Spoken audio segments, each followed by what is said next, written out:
conseil qui siège à mes côtés.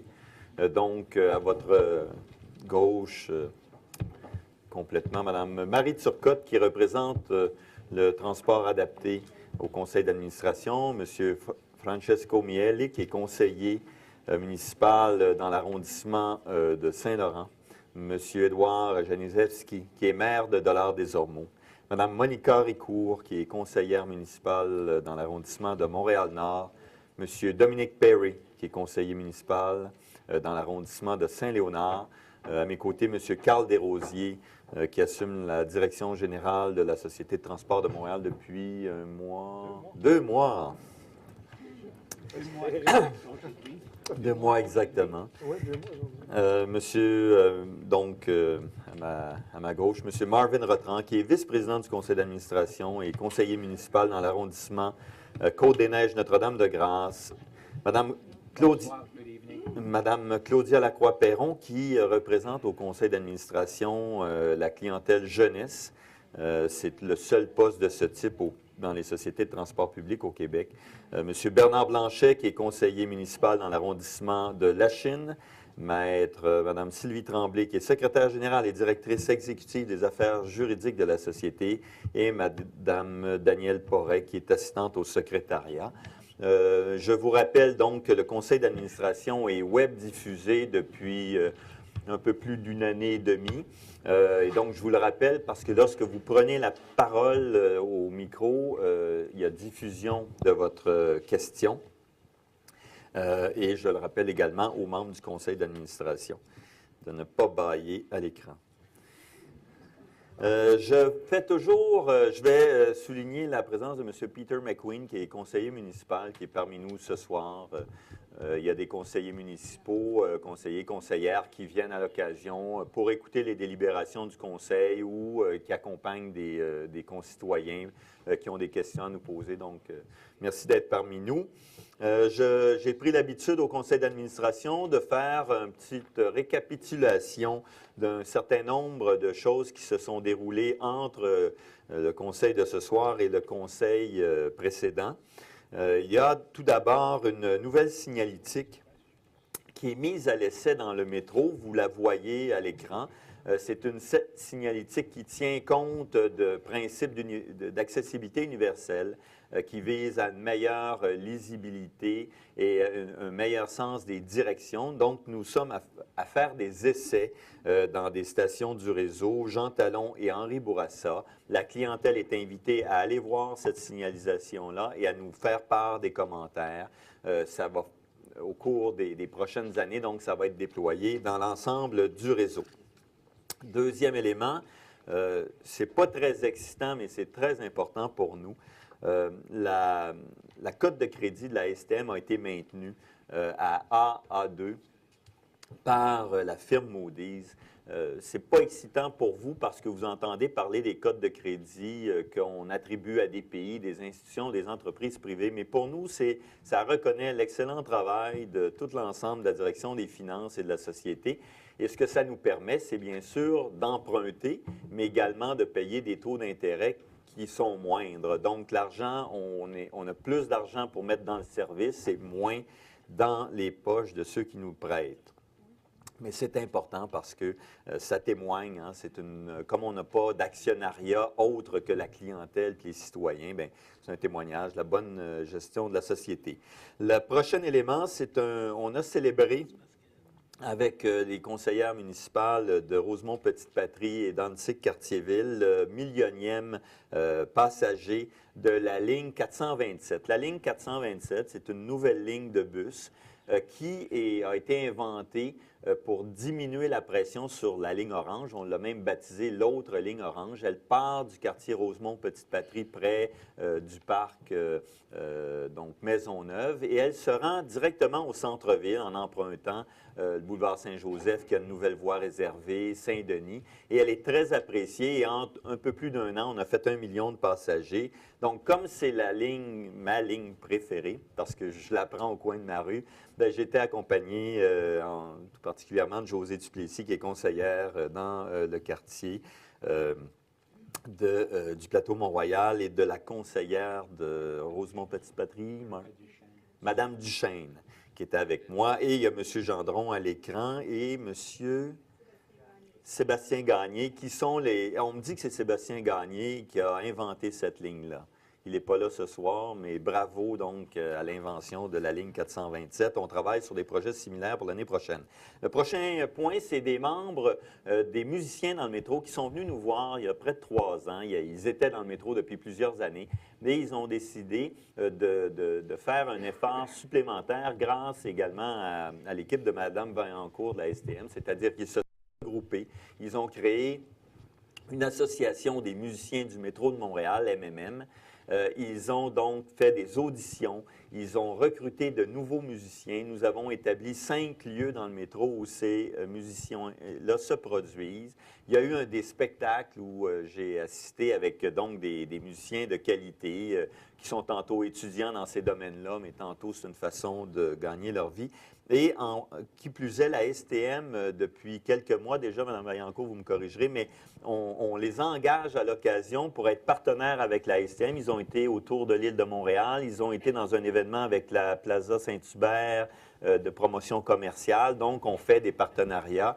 Leur prochain projet, c'est un disque. Pour les étoiles du métro. Ça fait partie de la vie du métro de Montréal. L'autre point, c'est un programme que nous avons fait conjointement avec la Ville de Montréal. Vous savez que ce printemps, il y a eu toute une série d'événements montréalais. Et là, je pense que c'est un petit vidéo ou c'est seulement ça? Oui. Fait que c'est sorti en famille. C'est un programme qui existait déjà à la STM et qui était les week-ends et les jours fériés. Nous l'avons prolongé cette année pour la période de la semaine de relâche et les périodes de Noël. Et là, nous avons décidé de l'étendre à toute la période de l'été. Donc, c'est tout l'été, de la fin juin jusqu'à la fin août.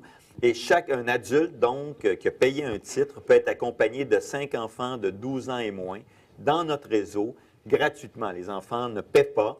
Et on va leur décliner toutes sortes de propositions d'activités pour les petits poussins, c'est-à-dire, à 12 ans, je n'aimerais pas me faire appeler petit poussin, mais donc aller au musée, aller voir, aller à la ronde. Il y a toute une série de petits personnages qui ont été développés par notre équipe pour faire la promotion de sorties en famille et encourager les Montréalais et les gens des couronnes nord et sud à venir en métro et en transport collectif. D'ailleurs, les enfants aiment bien mieux ça qu'installer derrière leur voiture à écouter un écran plasma.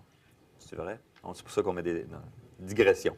Dernière image, le ministre Arcan a annoncé une grande politique donc de développement durable en présence du premier ministre et du ministre des Transports.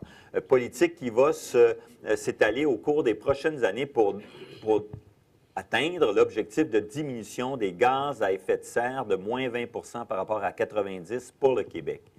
Le transport est une composante essentielle de cette stratégie-là parce que les transports au Québec, transports routiers, par automobile, camion, produisent 40 des GES. Je donne des chiffres assez généraux. Et dans la stratégie du gouvernement, il y a bien sûr la modification des véhicules automobiles, des véhicules hybrides, électriques éventuellement, mais il y a toute la stratégie de transport collectif.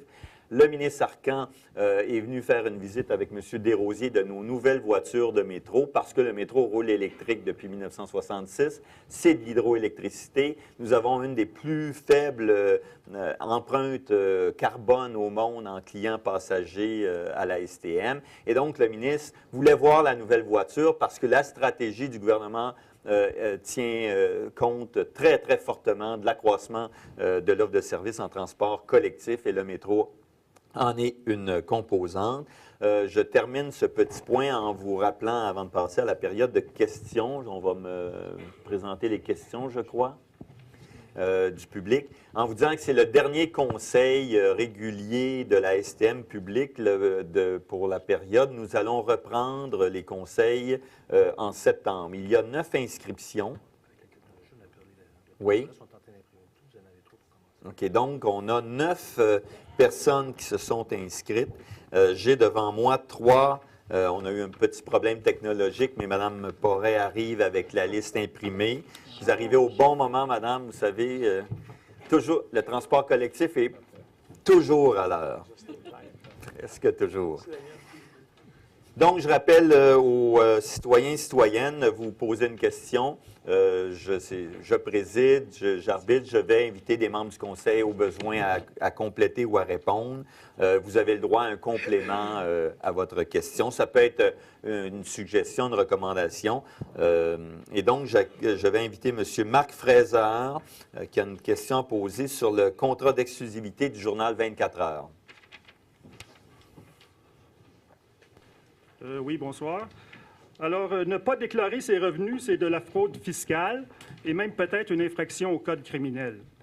Je suis sûr que la STM a institué un code d'éthique qui promeut les valeurs d'honnêteté, de franchise et de transparence. Le rôle du conseil d'administration de la STM est de défendre et d'appliquer ce code d'éthique, c'est-à-dire les valeurs d'honnêteté, de franchise et de transparence. La STM a accordé un contrat d'exclusivité au journal 24 heures pour utiliser ses stations de métro afin de distribuer le journal 24 heures aux clients de la STM. Ma question, quel est le pourcentage des camelots du journal 24 heures qui déclarent leurs revenus pour leur travail au ministère du Revenu et donc au gouvernement? Puisqu'ils travaillent, M. Larocque... Labrec. Monsieur Labrec, excusez-moi. Oui. Puisqu'ils travaillent, ils sont donc rémunérés pour leur travail, n'est-ce pas? Ils doivent déclarer leurs revenus. Autrement, ce serait quelque chose qui ressemblerait à du travail au noir. Oui. Et ce serait tout à fait inimaginable que des gens s'adonnent au travail au noir dans les stations du métro de Montréal, au vu et au su de la société de transport. Bon, donc là, vous faites des suppositions. Ah non, j'affirme rien, monsieur. Je pose une question. Oui, Quel est le pourcentage des camelots? Monsieur. Je n'affirme rien. Non, mais vous venez, vous avez fait une question, et puis je vais répondre. Merci. Et puis après, vous pourrez compléter. Merci. Tout d'abord, le contrat d'exclusivité a été attribué au journal 24 heures suite à un appel d'intérêt auprès de gens qui pouvaient distribuer le journal. Donc, nous avions eu deux propositions, celle du journal Métro qui était dans nos installations depuis quelques années et celle du journal 24 heures. Nous avons retenu la proposition du journal 24 heures puisqu'elle était supérieure en termes de revenus qui étaient apportés à la STM et en termes donc d'autres critères que nous avions. Ce n'est pas ma question, monsieur. Laissez-moi compléter. Parce que j'ai posé une question, oui. J'aimerais avoir une réponse. Vous allez l'avoir, la Merci réponse. Beaucoup. Donc, le journal 24 heures a eu un contrat avec nous pour 5 ans et avec des années d'option. Le journal est déposé dans des boîtiers à cet effet, indiqués de 24 heures, et nous n'avons pas, à la STM, de lien d'emploi direct avec eux. C'est un contrat que nous avons donc avec l'entreprise qui possède ce journal-là. Vous nous dites présentement que les employés, vous nous dites, ou j'ai compris que vous nous disiez que ces employés étaient rémunérés, mais ne déclaraient peut-être pas leurs revenus. Laissez-moi terminer, et vous allez pouvoir compléter. C'est la dernière fois que je vous le dis. Monsieur, donnez-moi la réponse à la question précise. Quel est le pourcentage de camelots qui déclarent leurs revenus? Donc, je termine en vous disant que les camelots ont un lien d'emploi avec le journal 24 heures et leurs propriétaires. Et cette question-là, les membres du conseil et la société, nous ne vous donnons pas de réponse. Monsieur, je vous invite donc à poser cette question à celui qui a donc un lien d'emploi avec ces employés-là. Avez-vous un complément de question? Je regrette le fait que vous fermiez les yeux sur une situation qui est probablement illégale. Vous préférez regarder ailleurs. Il y a une commission d'enquête présentement sur l'industrie de la construction. Attendez une minute. Vous êtes en train de tout mélanger. Non. Vous nous posez ici une question sur le Journal 24 heures et le fait que les camelots qui sont à l'emploi du propriétaire du Journal 24 heures ne déclareraient pas. Non, monsieur, j'ai rien dit. Je vous pose la question. Quel est le pourcentage des camelots qui déclarent Je vous réponds que nous n'en avons aucune idée. Et que vous ne voulez pas le savoir. Parce que les liens d'emploi sont avec le propriétaire du Journal 24 heures et donc je vous invite à aller poser la question OK. au propriétaire du Journal 24 heures et ça met fin à votre question. Je vous remercie beaucoup d'être venu. Donc, il y a une ce situation soir. illégale qui non conforme au code Monsieur, qui ne respecte pas la loi, qui n'est pas conforme au code criminel, qui est Non, de la non, fraude non, fiscale. attendez, Et vous prenez dans les stations de métro de la STM, Monsieur Fraser. dans les facilités de la STM, C'est bien. et vous préférez fermer les yeux sur une situation illégale. Je vous remercie beaucoup de votre, Merci. de votre réponse, entre guillemets. Je vais inviter M. Hugo Maisonneuve qui nous a une question. Pourquoi ne mettons pas un service de taxi collectif sur les circuits d'autobus moins achalandés et en dehors des heures de pointe? Bonjour. C'est ça, j'ai déposé un projet de taxi collectif et puis c'est ça. Puis ils m'ont dit que c'est parce que c'était pas rentable. Sauf que ici, j'ai des statistiques qui montrent que les autobus, ils ont, avec le nombre de déplacements, ils représentent environ 395 $ de revenus par jour, si on multiplie par 365 jours. Alors que le transport adapté, eux autres, ils ont 136 piastres de revenus par jour. Fait que moi, je me dis que si on mettait des taxis collectifs avec des employés de la STM plutôt que d'aller au privé, ça serait plus rentable. J'aimerais savoir une réponse. Oui, je vais demander au vice-président. Je suivais votre question, désolé, Maisonneuve. Ouais. Puis il y avait les chiffres, là, tu as 395 Oui, c'est ça. J'ai tout emmené les chiffres, OK. puis j'ai pas eu de réponse, malheureusement. OK. Puis tout ce que j'ai demandé, moi, c'était une réponse claire et qui défendait... OK, qui fait qu'avant disait de donner la parole à M. Monsieur Rotrand. Maisonneuve, je n'ai pas vu votre présentation avant. non, je l'ai présenté à Mme Vaillancourt qui m'a jamais répondu. Donc, OK. je n'ai pas le vu avant. Serais heureux de le regarder, l'étudier. Nous avons un comité qui étudie les propositions de services avec l'idée de faire le meilleur service au meilleur coût pour arriver à deux objectifs. Une, d'assurer un transfert modal vers le transport en commun, mais deuxièmement, de mettre les bonnes ressources sur les bonnes lignes. Avec ça, je peux vous dire que le gouvernement du Québec examine actuellement un changement dans le cadre de gouvernance de taxis sur l'île de Montréal, avec l'idée de créer un nouveau paramunicipal qui va gérer les taxis. La ville de Montréal a dit ouverte à l'idée d'ajouter le taxi au cocktail de transport pour assurer une intermodalité qui va inviter les gens qui autrement utilisent leur voiture, peut-être utiliser une mode de transport vers un autre mode de transport. Pour nous autres, j'aimerais que vous sachiez, peut-être vous ne savez pas, mais que vous sachiez qu'actuellement, nous donnons des services par taxi collectif, pas par les employés que le STM, comme vous semblez suggérer, mais avec des contrats. Dans les derniers mois, on a commencé des services dans la ville de le village de Senneville, où il n'y a pas grand achalandage, ça ne mérite pas un autobus. Nous avons aussi commencé les taxis collectifs dans les endroits comme les parcs industriels, surtout à la Chine, où c'est une réussite, Île-Bizarre, des différents endroits sur l'île.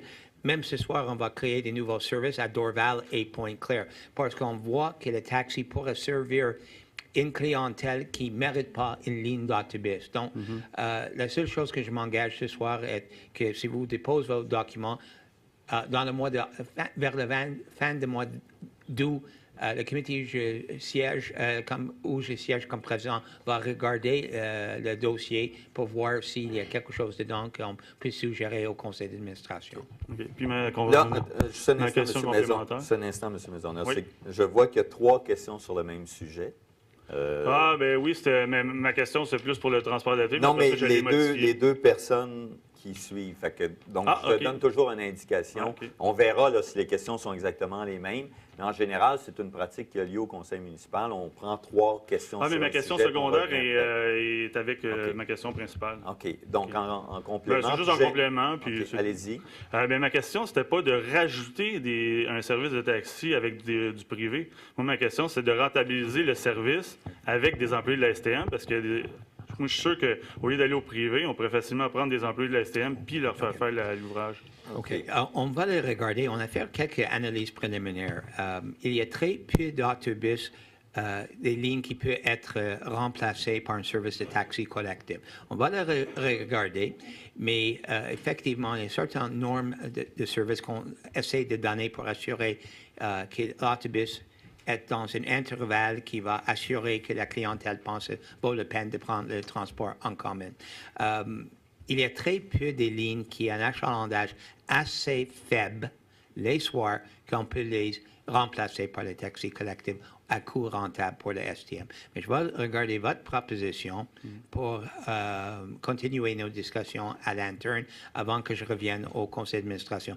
J'aimerais que vous soyez clair que ça ne va pas être jusqu'à notre prochaine réunion du comité qui est vers la fin du mois d'août. Après ça, on va prendre notre temps d'analyser. On ne revient pas au conseil d'administration probablement jusqu'à mi-automne, c'est-à-dire octobre ou novembre. C'est-tu dur de dire c'est quoi le seuil de rentabilité, par exemple? Parce que c'est facile de dire que c'est pas rentable, mais quand je vois 8 personnes se promener à 1,27 chacun, là, Oui, OK. en autobus, c'est pas rentable. C'est un... Puis je vais terminer là-dessus, là, parce que c'est un... vous savez, on se fait souvent poser cette question-là. On se la fait poser par les citoyens, par un bus de 12 mètres, il n'y a pas beaucoup de monde comme ça. Bon. Fondamentalement, par exemple, nos lignes de nuit, si on part du principe, ne sont pas rentables.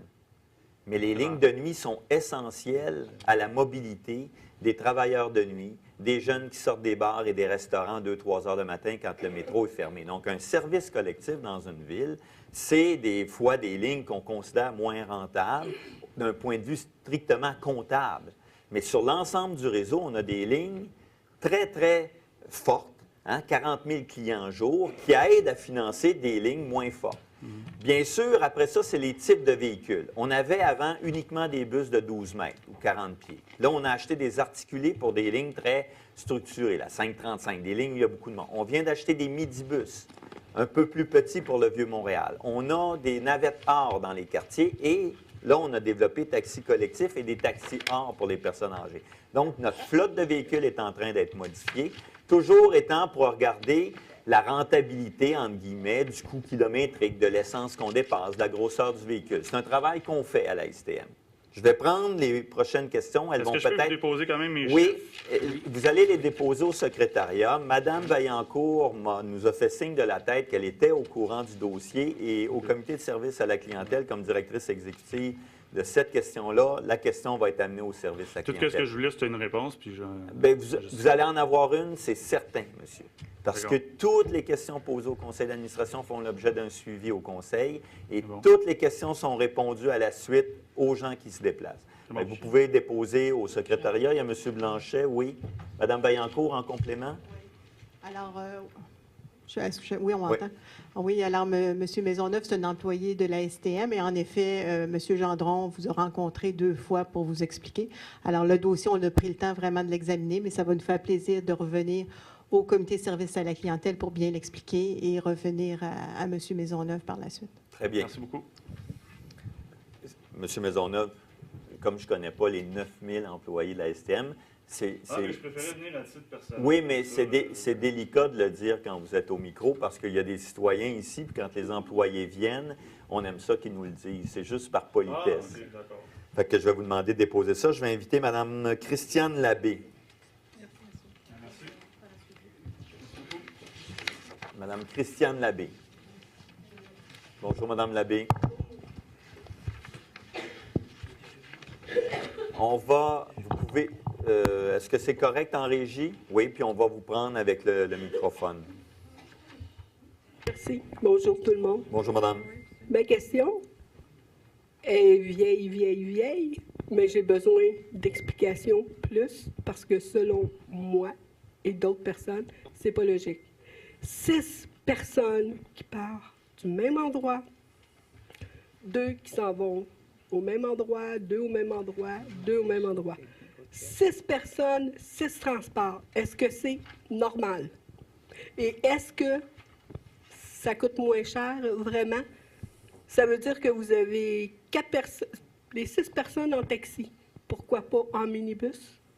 En minibus, vous en mettez 2. Dans le taxi, vous en mettez 1. OK. Fait qu'on a bien M.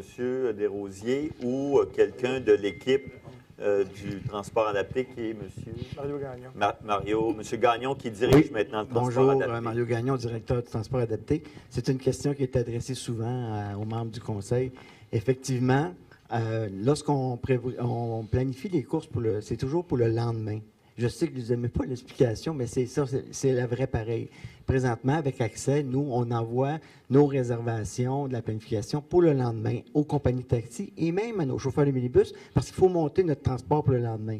Malheureusement, et heureusement aussi, on a des modifications le jour même de l'ordre de 20 %. Alors, c'est sûr que nous, le jour même, notre système, présentement, n'est pas assez puissant pour tout réoptimiser le service pour que les bonnes ressources aillent aux bonnes places de façon parfaite et efficace. Dernièrement, le conseil d'administration a octroyé une mise à niveau, un contrat, une mise à niveau pour qu'on puisse modifier notre version actuelle d'Accès 5 vers Accès version 2013 et pour cette version-là, il y aura ce qu'on appelle un multicellulaire. Autrement dit, il y a plusieurs ordinateurs qui vont travailler en même temps pour être en mesure de pouvoir refaire l'optimisation le jour même. Mais encore une fois, il va falloir attendre une autre étape pour être en mesure de pouvoir avoir accès à un autre projet pour faire de la répartition en temps réel. Ça n'arrivera pas avant 2015. Malheureusement, c'est la première étape qui ne sera pas suffisante, mais elle va nous permettre de pouvoir un jour arriver au temps réel. Mais en attendant, il va toujours y avoir des situations comme ça où ce qu'on va trouver peut-être bizarre, mais c'est le cas. Et c'est la situation.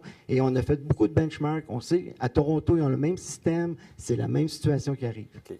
Donc, merci, M. Gagnon. Je vais vous, en complément de question. Donc, vous avez compris que le système actuel, non, vous n'avez pas compris, ne nous permet pas, mais on a fait deux décisions du Conseil. La première, de migrer dans un logiciel plus performant, et l'autre, d'avoir l'information en temps réel qui va permettre de vous dire plus rapidement le délai entre le moment où nous allons vous chercher, et donc, pour que les appariements du type que vous décrivez diminuent.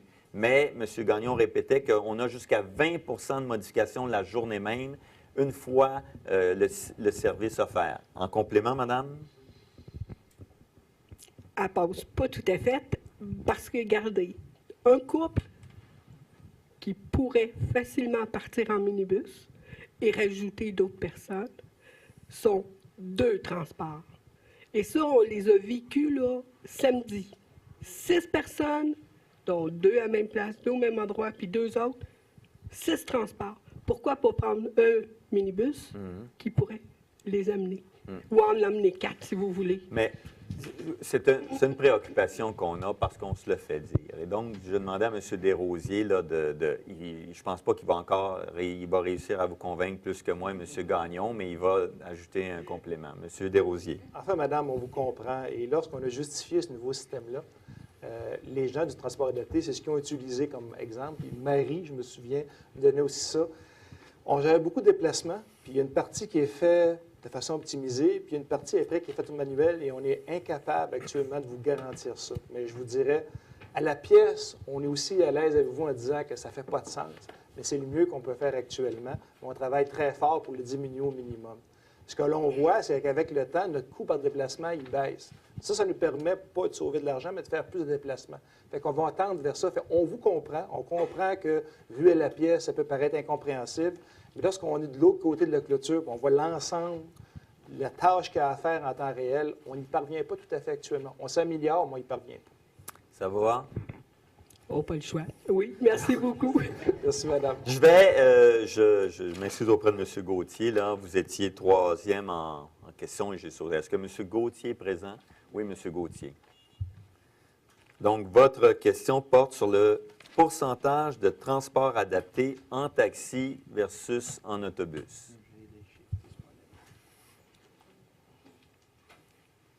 Donc, je rappelle au public, là, c'est qu'on effectue du transport adapté en minibus et on effectue une grande partie de nos transports adaptés par taxi. C'est un service, bien sûr, qui est porte à porte.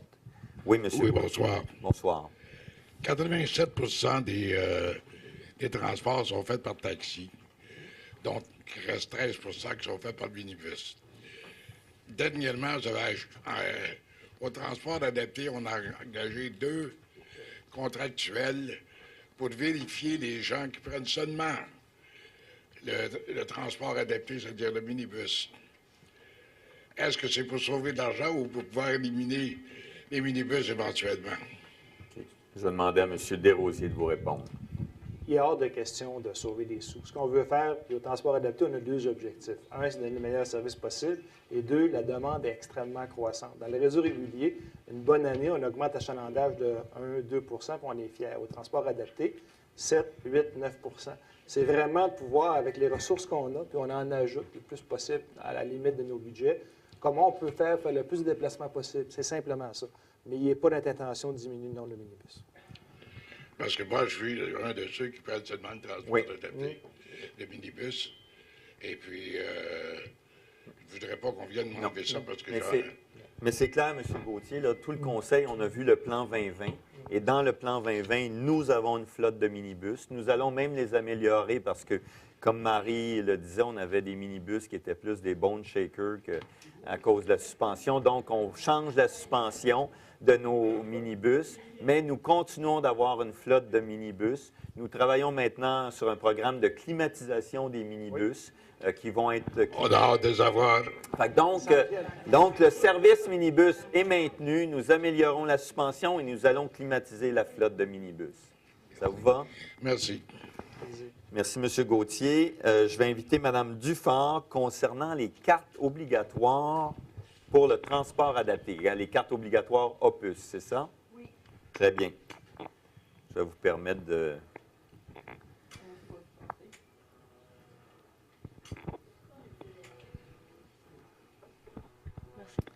Bonsoir. Oui, bonsoir, madame. Mon question, c'est les 4 autobus qu'on a eus, nous, c'est pourquoi c'est obligé de les avoir par mois quand il y en a qui ont, comme pas les âgés, mais les âgés ont par mois sont moins chers, les étudiants sont moins chers. Mais ceux qui sont au travail, puis ceux qui utilisent souvent, il faut qu'ils payent le plus possible, le plus cher. Pourquoi vous ne donnez pas moins cher? OK. Bon, bien, votre question, madame, c'est que notre grille tarifaire, et c'est pour l'ensemble de notre clientèle, toutes les personnes. Donc, nous avons une tarification pour les étudiantes. Oui, c'est ça. Et nous avons une tarification pour les personnes âgées, 65 ans et plus. Et nous avons ce qu'on appelle une tarification au volume. Quelqu'un qui achète un titre, c'est 3 tarif régulier, 2 tarif réduit. S'il achète une laisse de 10, le prix baisse. Et quand il achète la carte mensuelle, bien, le tarif est de 73,50. Et donc, pour nous... 75. J'ai dit 73, j'avais 43 et 75, 75 et 50. Bravo. Je n'ai pas dit ça pour voir si vous suiviez, mais...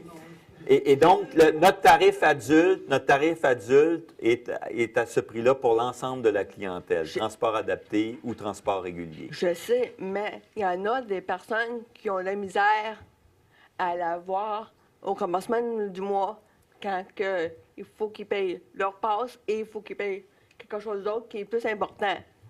Ma question, c'est pourquoi que vous obligez de l'avoir par mois, comment je peux dire, je cherche mes mots, excusez-moi. Parle en anglais, c'est mieux. Ah, OK. You're an Anglophone? Yes. Wow. Perfect. It'll be easy for French me. is so good. Thank you. My question is, why do we have to pay a monthly pass when we don't use it, like myself, I don't use it that much, and I have to pay $75 every month? OK. It doesn't make sense. Maybe tickets or cash? Excuse me. Cash. The thing is, look, I don't know what your traveling habits are, Ms. Dufour. I travel 4 times a week. 4 times a week. Sometimes 5 days. 5 days, meaning 10 rides. Yes. 10 rides per week.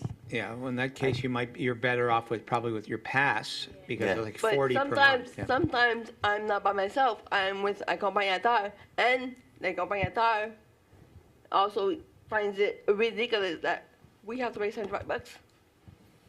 L'accompagnateur needs... No, Oui. Yes. Yeah. I know they have to pay, but they also, because they sometimes use a card that has our buses, the monthly pass, and have tickets. But when if they come with me, they have a regular pass, but they they only have tickets on it, and they're obligatory to have a mini bus pass for the month. Ah, ça c'est, it's new for me. Do you understand my Oui. question, though? Donc, vous avez une carte mensuelle, monthly pass. Yes. And you say that the one who, l'accompagnateur Yes. who is with you, need a monthly pass, is Yes. mandatory? Yes. Il peut payer comptant, il ne peut pas payer par billet, Monsieur Gagnon. Au transport adapté, compte tenu, encore de Mario Gagnon, bonjour, au transport adapté, compte tenu qu'on n'a pas de vérificateur de titres, malheureusement, dans toute l'industrie du taxi et nos minibus, les seuls titres qui sont acceptés sont la carte au puce avec le titre mensuel ou hebdomadaire et le comptant qui est au titre qu'on appelle le comptant escompté, comme si vous achetiez 10 billets sur le réseau. C'est les seuls titres. Donc, l'accompagnateur doit payer le comptant escompté. Le comptant escompté. De 10 titres. De 10 Okay. titres. Meaning, what does A reduced price, the Okay. reduced price as if he has buy 10 tickets. Okay. The equivalent of 10 tickets is une laisse de billets, c'est moins cher que le $3. Yeah, for sure. What's the price when you buy 10 per tickets? It's a quiz. $2.20, something like that. Okay. Mr. Ford, can I just... 2.25, $2.25 instead of $3 because you buy for $22.50. OK? C'est bon? Yes. Merci beaucoup, Madame Dufort. Je vais inviter M. Peter McQueen qui a une question tout particulièrement concernant l'article 12.1 de notre ordre du jour de ce soir et je comprends puisque vous êtes préoccupé par cette question-là. Absolument. Bien, premièrement, merci pour recevoir tous les citoyens et je représente aujourd'hui les citoyens de Notre-Dame-de-Grâce. Alors oui, bien sûr, ma question concerne l'item 12.1 à l'ordre du jour, l'approbation de l'entente tripartite avec l'AMT, le CESM, pour la réalisation des études de faisabilité pour le projet Vendôme. Alors, c'est un peu un commentaire. Je veux vous informer à quel point ce projet est très important pour les gens du sud de Notre-Dame-de-Grâce. Je pense que vous êtes déjà au courant que la seule entrée à la station de métro Vendôme est à pleine capacité maintenant. Alors, il n'y a aucun moyen de le rénover en le gardant ouvert, etc. Alors, c'est vraiment une question d'ouvrir une deuxième entrée à l'autre bout, le bout est des tunnels. Alors, ma question pour vous ce soir, c'est juste, d'après vous, je ne sais pas exactement ce que vous pouvez dire publiquement, mais est-ce que ça avance rapidement? L'hôpital va ouvrir dans 2 ans et demi, au début 2015. Alors, c'est extrêmement important que cette deuxième entrée soit ouverte pour cette date. Alors, d'après vous, est-ce que ça avance à un rythme qui pourrait achever ce but? Et sinon, quels partenaires sont les plus lents ou est-ce que la population, les résidents de Notre-Dame-de-Grâce peuvent mettre de la pression politique pour essayer d'avancer les choses plus rapidement? OK. Je vais demander au vice-président parce qu'il suit ça de très près au Conseil, étant donné qu'il connaît bien le coin. Donc, il suit ça, je dirais, mensuellement au Conseil. Donc, la résolution de ce soir, M. Rotran. Bonsoir, M. McQueen. Grand plaisir de vous voir ici. Vous devez m'excuser, je n'étais pas clair au conseil d'arrondissement. J'ai pensé que mes réponses étaient claires, mais peut-être ce n'était pas clair. Comme j'ai annoncé il y a quelques années, la STM et les partenaires favorisent une deuxième édicule de station Vendôme. Comme j'ai aussi expliqué, la STM a signé un protocole avec les partenaires, le CUSUM, en mai 2011 pour commencer une étude avec quelques scénarios. J'ai mentionné à l'époque qu'il y a 5 ou 6 scénarios même, mais les scénarios a pris une approbation préliminaire de CP et c'était pas possible de l'avoir. Donc, ce protocole n'était jamais contresigné par les autres partenaires. Mais il y a quelques réunions depuis. Ce qui est devant nous ce soir est seulement un engagement des 3 parties de signer et partager un coût d'une étude de faisabilité qui va coûter 1,2 million $. 400 000 va être celle de la STM. L'Agence métropolitaine de transport et le CUSUM va payer leur tiers de ces choses. Cette étude va être entre le mois de juin 2012 jusqu'à, c'était juillet 2012 à janvier 2013, avec l'idée d'arriver à un plan éventuel pour commencer un travaux qui va ouvrir definitely open une deuxième édicule avant l'ouverture de la CUSUM. Et ça va avoir une édicule sur Maisonneuve avec une voie pétionnière dans un tunnel qui va lier au site. À part de ça, je ne peux pas vous dire beaucoup de choses ce soir parce que l'étude n'était pas terminée, mais consultation et approbation des concepts vont inclure l'arrondissement Côte-des-Neiges Notre-Dame-de-Grâce, la Ville de Montréal, le ministre de Santé et Services sociaux, les ministres des Transports du Québec et le Canadian Pacific. Donc, il y a des étapes à franchir, mais comme j'ai essayé de faire au conseil d'arrondissement, j'aimerais rassurer l'ensemble des usagers de cet super hôpital éventuel et toutes celles qui habitent dans le Beau District de Notre-Dame-de-Grâce, surtout dans le sud de ce Beau District, qu'il y a une deuxième édicule qui va arriver pour assurer la fluidité de la clientèle, la sécurité de la clientèle et qu'effectivement peut continuer d'accroître le nombre de personnes qui utilisent cette station intermodale importante. Ça vous va? Et de mon côté, je peux vous indiquer que le directeur général de la Société a rencontré le directeur de l'AMT, le président-directeur, à ce sujet-là.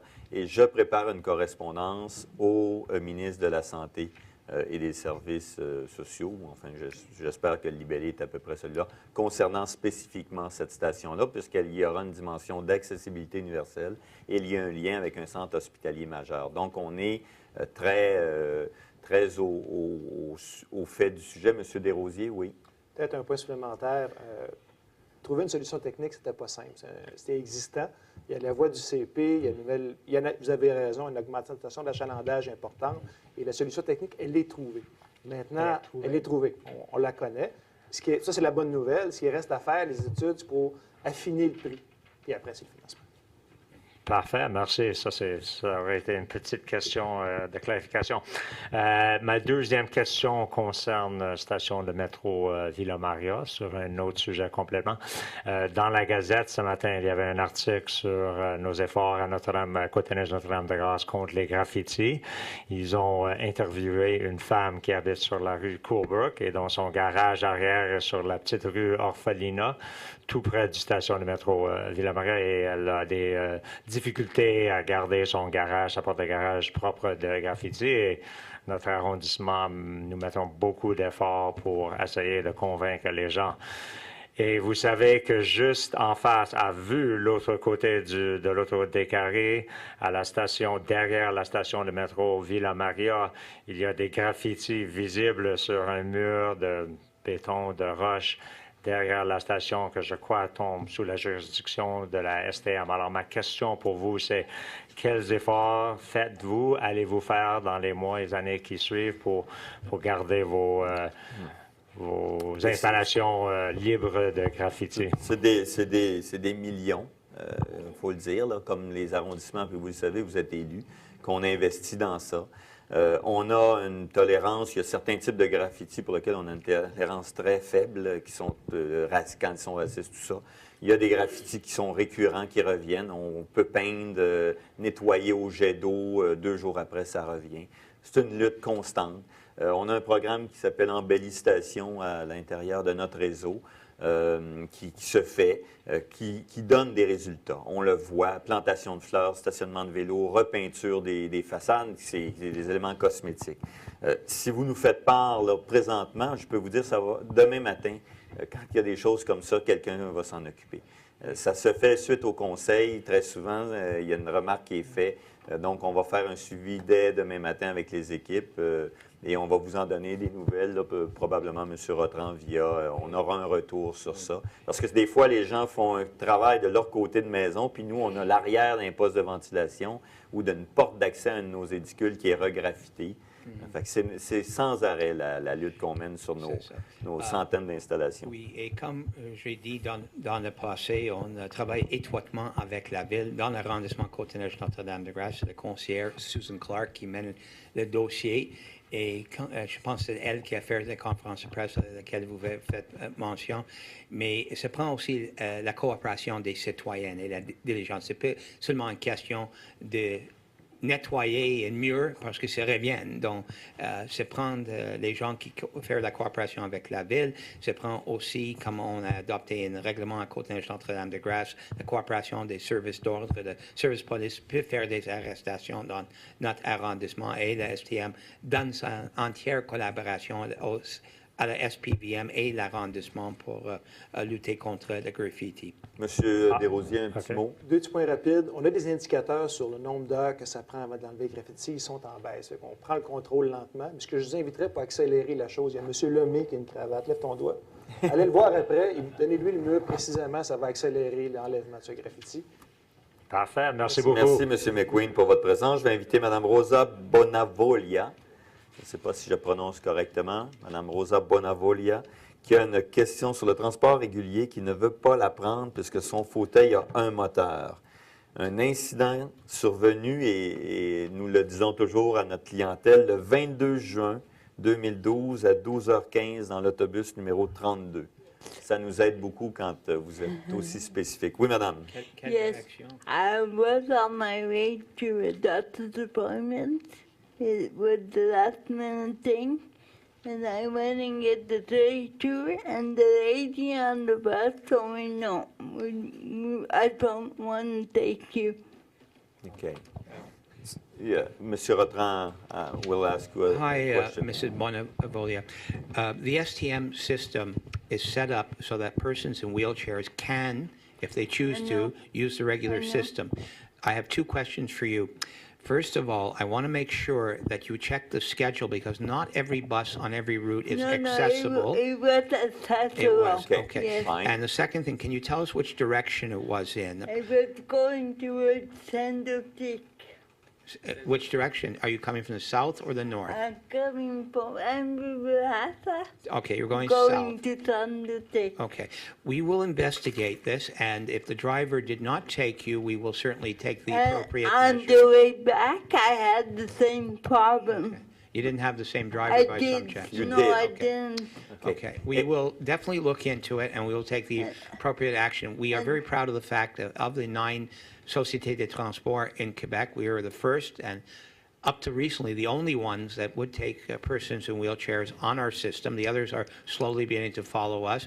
And while it is not perfect yet, we feel it's a good option for people who are capable enough of doing this. It gives them more mobility. Yes. And we work with our drivers to train them to make sure they understand how to deploy the ramp. There may have been some extraneous factor that you may not be aware of or I may not be aware of. Perhaps No, the ramp on the bus was the broken, ramp but was if they gave no well, information, we will He certainly. just said no. Okay, we That's will what he certainly investigate, and we will get back to you, too. I also had another problem on the 69 69, yeah? going towards the metro. Going toward the metro. Okay. The bus driver was very nice, so he told me we don't, I told him I could get in with no problems. So he let me in after 5 minutes. And then when I got home, he told me this, I'm sorry, but we don't have other information, so we don't know whether we could take people like you or not.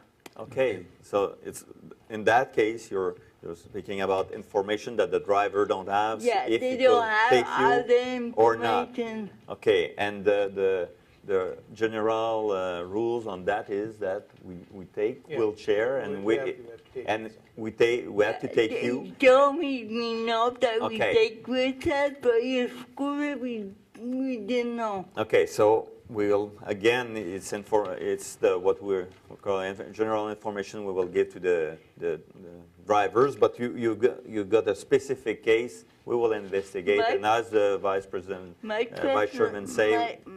Would I have problems every time I take the regular bus to, you know? You got often problem with Yes. the regular service. Okay. And thanks for your question, and Okay. thanks for being here tonight to ask your question. And there's a follow-up will be given to you.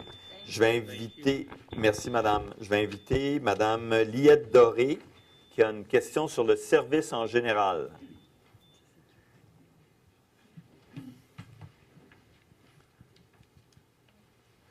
Bonjour madame. Vraiment courte comme ça. On a un régisseur. Vous devriez prendre un régisseur plus court pour faire ça, ça nous Ah fait sentir non, plus c'est grand. un beau grand jeune homme, comme ma mère disait. Oui, effectivement.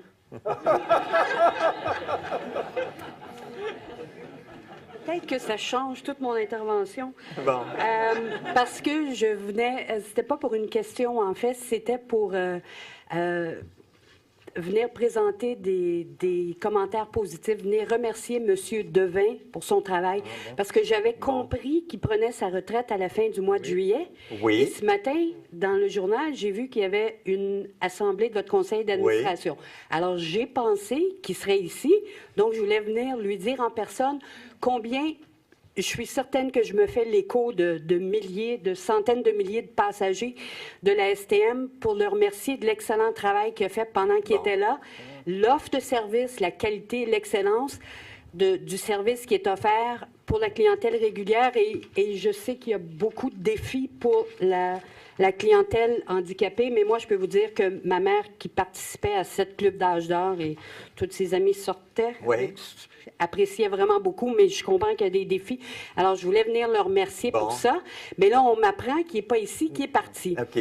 Alors, non, il est toujours à la STM. J'allais retirer ça, mais votre meilleur membre de conseil d'administration et conseillère de toute Montréal m'a suggéré de le faire. Je peux dire ça, c'est la mienne. Bon, OK. Madame Rico m'a dit OK. non, fais-le quand même parce qu'il pourrait lui remettre, parce que j'avais aussi un petit cadeau, une note, un petit cadeau pour lui. Alors, ma question principale, parce que j'ai compris qu'on a une principale complémentaire. Alors, ma question principale, est-ce que je peux vous le confier pour que vous lui remettiez, avant que vous répondiez? OK. Ma question complémentaire, est-ce que je peux vous faire confiance? Parce que, comme vous pouvez voir, j'ai travaillé beaucoup à trouver l'emballage aux couleurs de la STM. Je vois ça, madame. Mais c'est du chocolat. Alors, est-ce que je peux vous faire confiance? Oui, tout à fait. Et puis, la boîte de chocolat s'appelle Merci. Fait que je trouvais que c'était approprié. Bon, fait que je peux vous faire oui, confiance? vous pouvez. Puis vous avez à témoin tous les membres du conseil qui vont me surveiller. Fait que donc, je vais prendre votre cadeau et vous allez le donner au secrétariat. OK, vous êtes certain là, que je ne le remets pas à votre Non, préposé au micro? Non, vous pouvez... Vous le confiez au secrétariat et puis c'est ça que... Est-ce que j'ai droit à une eau complémentaire? Est-ce qu'il est là chaque mois? Oui. Donc, je vous dis pour monsieur... Oui. Je peux-tu revenir? Oui. Fait que je vous dis, M. Devin est toujours à l'emploi de la STM jusqu'à la fin du mois. Ce que M. Devin m'avait proposé suite à Noël, c'est de faire une transition, de s'assurer que M. Desrosiers, enfin, on avait ouvert un poste, il y a eu un processus de sélection. Une fois la direction choisie, qu'il fasse ce qu'on appelle le transfert des dossiers. Et à la fin du mois, effectivement, il quitte définitivement la STM. Mais ça va lui faire chaud au cœur. Et le fait que vous êtes en web diffusion, je suis sûr pas vrai. que... Ben oui. Vous voulez dire qu'il y a des gens qui ont vu et qui ont entendu ce que oui, je viens de faire? Oui, il vous a vu, là, il est devant. Je l'avais dit tout à l'heure. Bon, en complémentaire, c'est bien. Madame Doré. J'avais déjà chaud, mais là... Bon. C'est une minute tropicale. C'est bon. Non, vous le remerciez. Vous remettez le document au secrétariat, Mme Doré. Si. Au secrétariat. Bien, merci infiniment cette délicate attention. Et puis, on va... ça nous touche tous et toutes. Je vais inviter donc la dernière personne à poser une question qui est M. Alain Tremblay, qui a deux questions. Une concernant un événement survenu vendredi dernier au transport adapté et une concernant le système d'appel lorsqu'il est mis en attente sur la ligne. Donc, M. Tremblay.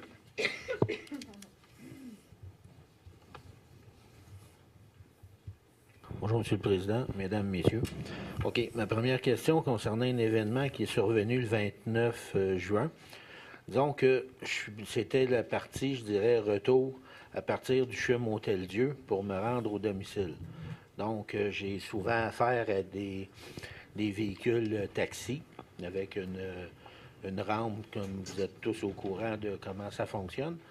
Sauf que le problème, c'est que quand est venu le temps de me monter sur la rampe, les roues de gauche étaient à l'extérieur de la rampe. Je m'en suis rendu compte seulement rendu en haut de la rampe parce que j'ai sacré le camp à gauche, c'est-à-dire par terre.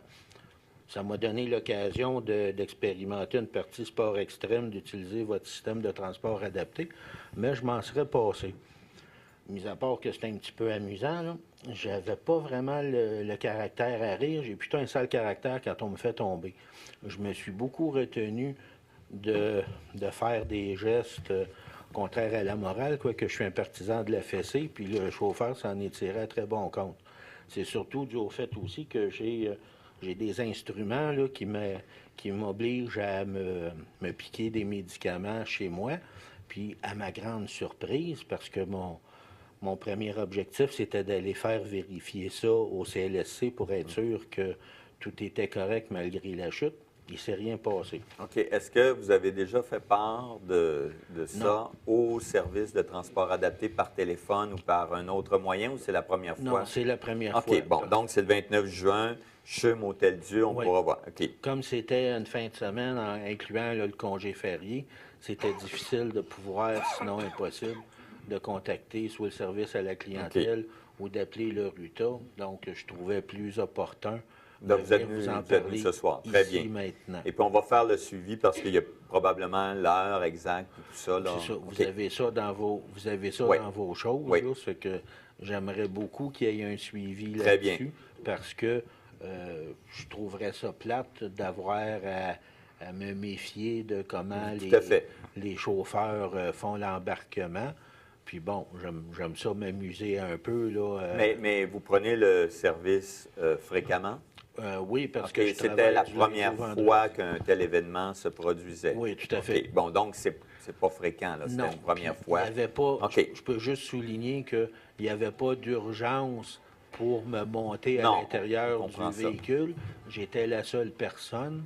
Il n'y avait pas j'étais d'avance à l'endroit de l'embarquement, donc il n'y avait pas de stress pour que le chauffeur se dépêche à me monter dans le véhicule, par exemple. S'il y a un téléphone cellulaire, on va attendre que la sonnerie termine son cycle. Oui, puis c'est toujours intéressant pour la personne de devenir la vedette de la soirée dans une réunion publique aussi. Bon. Fait que donc, là, M. Tremblay, on a pris, l'équipe a pris note, et puis il va y avoir un suivi compte tenu du fait que vous êtes enregistré au service, quelle heure, tout ça. Je l'espère. OK. Vous aviez ensuite, concernant le système d'appel. Oui, c'est que quand on appelle en tant qu'usager, dans des périodes de grande affluence, ça arrive fréquemment qu'on peut avoir, évidemment, la musique d'ascenseur qui est tellement stimulante, là. Mais, oui.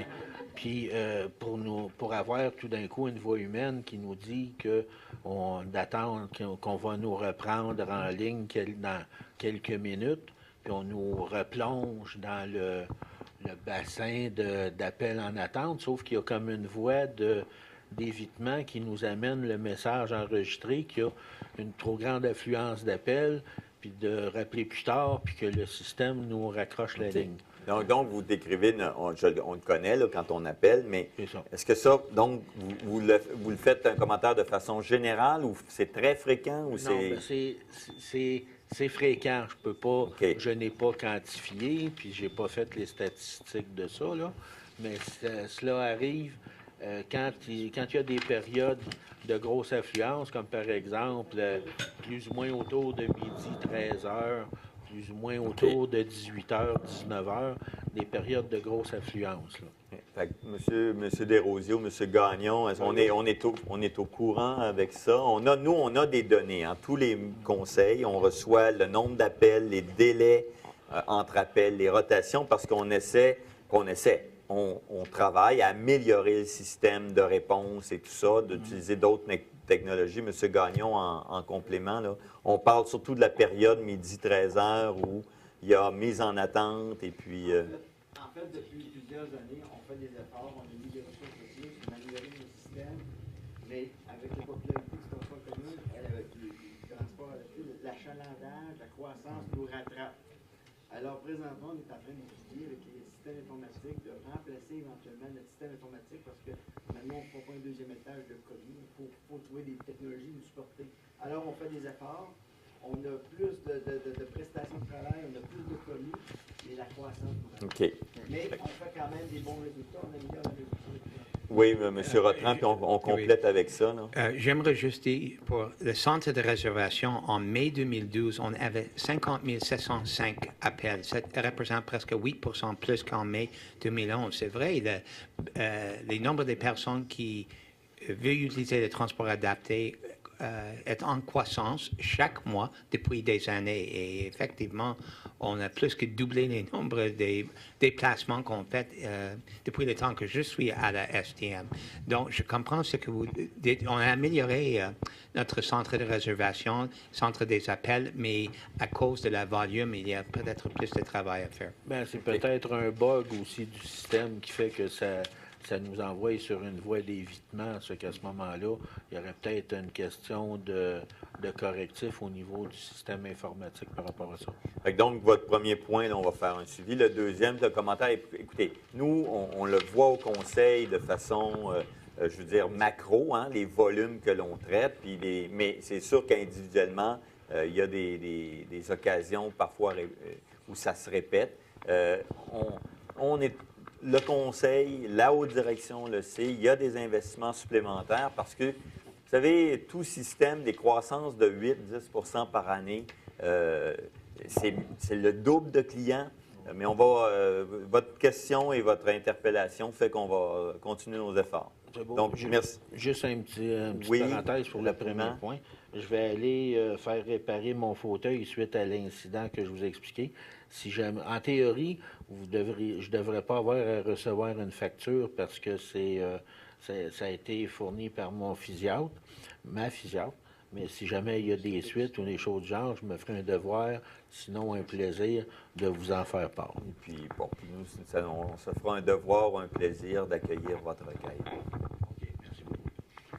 Merci, M. Tremblay. Merci. Ça met fin à la période de questions. Donc, je vais appeler l'article 1 de l'ordre du jour. Adoption de l'ordre du jour de la présente Assemblée du Conseil d'administration en ajoutant l'article 3.7 et en retirant l'article 4.1. Je le propose. J'appuie. C'est adopté. Je vais appeler l'article 2. Approbation des procès-verbaux des assemblées tenues les 6 et 7 juin 2012. Je propose. J'appuie. C'est adopté, l'article 2. J'appelle les articles 3.1, 3.2, 3.3, 3.4 et 3.5 de la rubrique 3. 3.1 Adjudication de contrat à la firme Novabus pour l'acquisition d'autobus 40 pieds hybrides. 3.2 Adjudication de contrat à Peinture Eurotech pour la fourniture de produits de peinture pour l'atelier de carrosserie. 3.3 Adjudication de contrat à Emballage Jean Cartier pour la fourniture de produits certifiés Écologo. 3.4 Adjudication de contrat à Acier Tag, Corporation d'Acier Alliance, Acier Picard et Acier Ouellette pour la fourniture de métaux ferreux et non ferreux. 3.5 Adjudication de contrat à Wajax pour la fourniture de pièces d'autobus urbains. Je la propose. J'appuie. Monsieur le Président. C'est adopté. J'aimerais faire quelques commentaires quand même sur 3.1 que j'aimerais informer le public. Un dossier important qui va permettre les 9 sociétés de transport au Québec, hors la période 23 à 26, d'acheter 509 autobus 40 pieds hybrides, qui va nous permettre de faire nos 2 grands objectifs, le remplacement des véhicules qui viennent à leur fin de vie utile, mais aussi d'améliorer notre service. Je souligne que la STM aura 203 de ces 509 autobus hybrides diesel-électriques. 157 de ces autobus vont être dans notre plan d'améliorer de service. Donc, ce n'est pas seulement qu'on va réjouir d'une plus grande capacité, mais ces autobus, c'est l'avenir de transport en commun. Ça va émettre beaucoup moins de gaz d'effet de serre. Merci, M. le Vice-président. Moi aussi, je vais faire un complément d'information. C'est un contrat très important.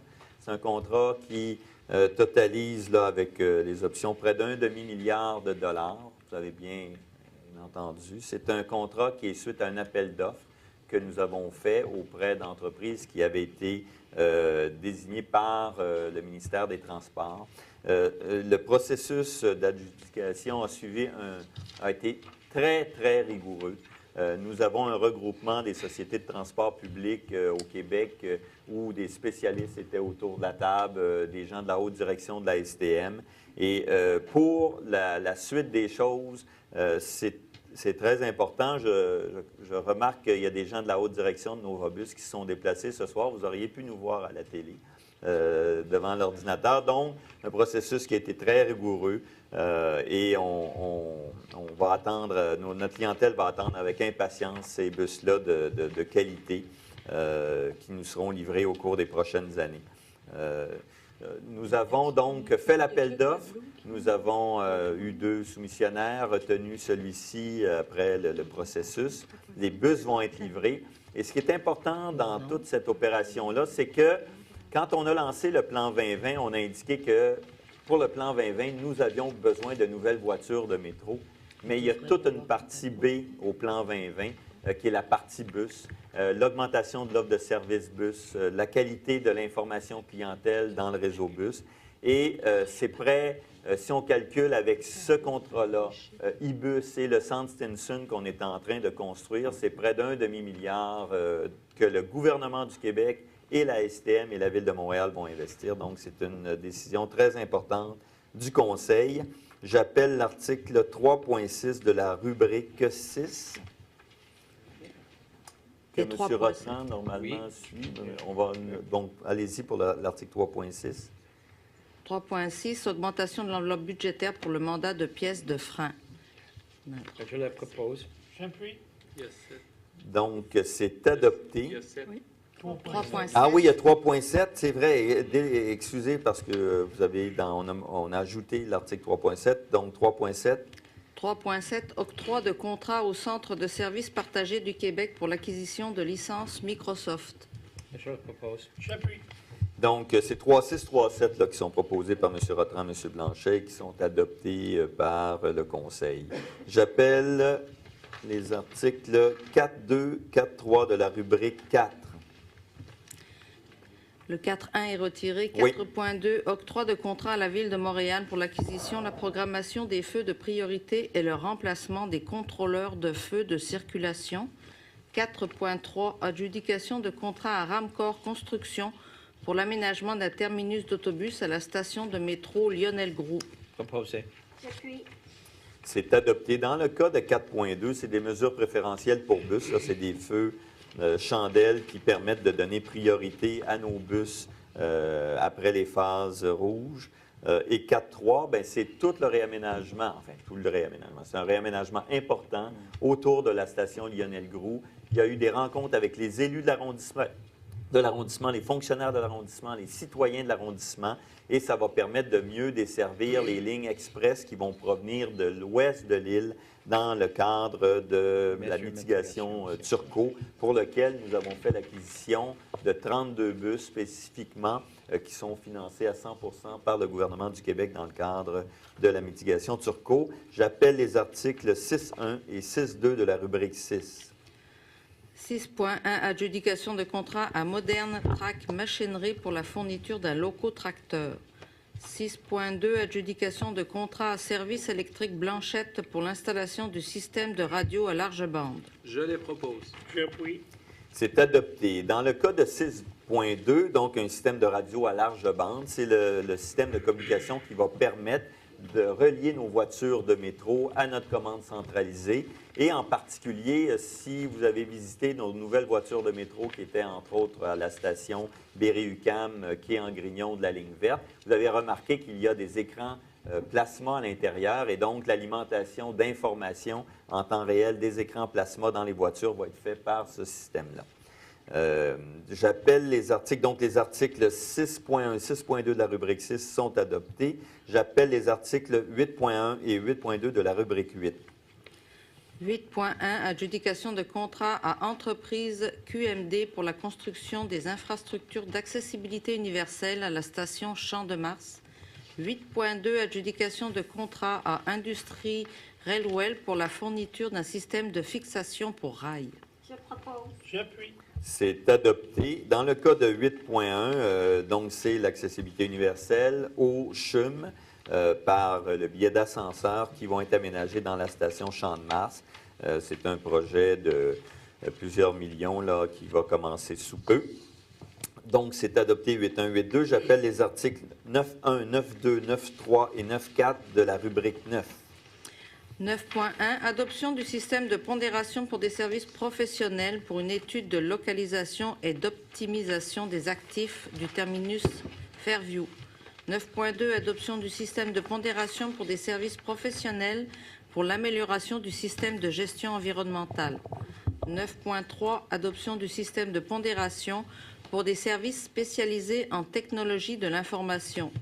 9.4, adoption du système de pondération pour les services professionnels pour l'évaluation du potentiel. Je les propose. J'appuie. C'est adopté pour les articles 9.1, 9.2, 9.3 et 9.4 de la rubrique 9.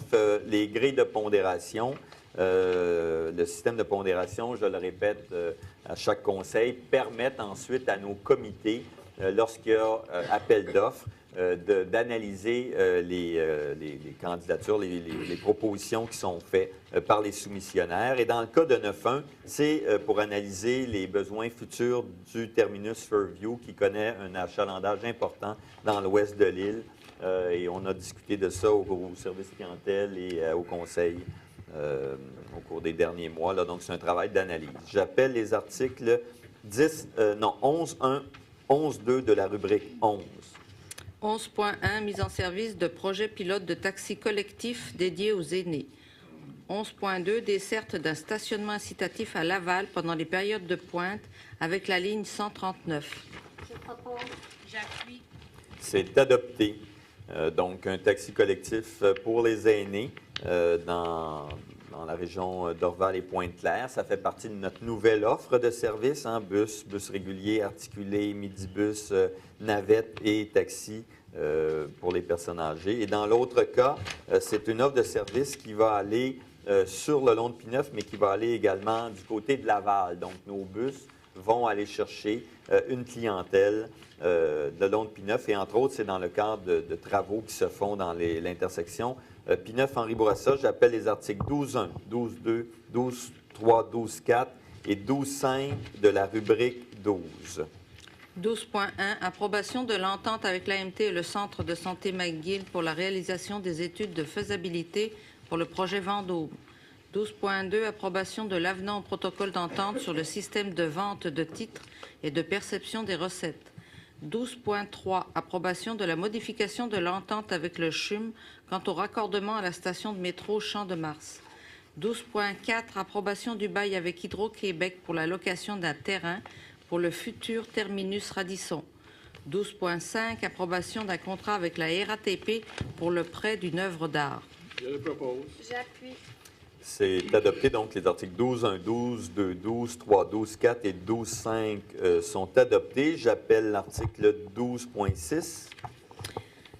Approbation d'une entente de servitude pour l'installation d'un solin métallique au poste de ventilation Guizot. Je propose. J'appuie. C'est adopté. J'appelle... On a le poste Guizot. J'appelle les articles de la rubrique 13, donc l'article 13.1 et 13.2. 13.1, approbation de la reconnaissance d'un titre émis par l'AMT. 13.2, approbation des frais d'occupation du domaine public aux abords de la station de métro Lionel-Gros à des fins de terminus d'autobus et de voies de circulation. Je propose. J'appuie.